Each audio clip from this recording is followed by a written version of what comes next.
Salut Loïc, c'est Yoann en direct de Prime Golf Academy du studio. Alors, analysons un petit peu ce qui s'est passé. Donc, je t'ai regardé, tu as fait à peu près 5 ou 6 balles. Et la chose qui est revenue le plus souvent, c'est quand même des petits problèmes de socket. Donc, avant d'aller plus loin, il faut absolument régler ces histoires de socket.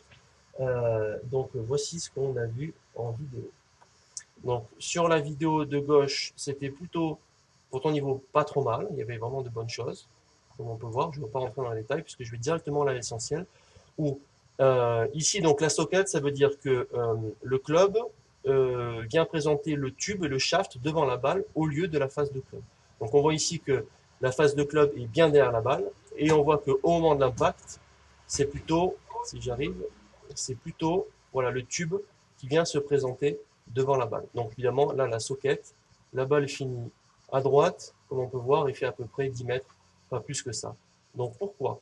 Tout simplement parce que le club, ici, donc c'est un enchaînement, le club monte trop par l'intérieur, ici, avec des bras et des mains qui se décollent beaucoup trop du corps, dans ce sens-là.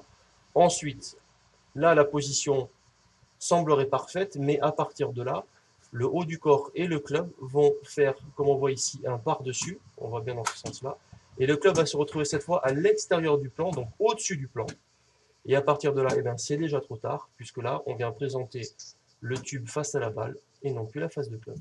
Donc, les deux ou trois petits drills pour corriger ceci. Donc, le premier, pardon, c'est d'utiliser les petits stickers. Donc, si on peut en trouver en magasin pour les faces de club, on peut voir où la balle est contactée sur la face de club.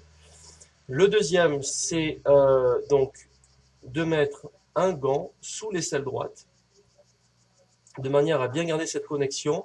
Donc, je parle exactement de cet endroit-là, sous l'aisselle droite. On voit bien ici que voilà, il y a un espace qui est beaucoup trop grand à cet endroit-là et c'est une des sources du par-dessus. Donc si on peut arriver à garder ce bras droit bien collé, on arrivera certainement à garder le club à l'intérieur du plan.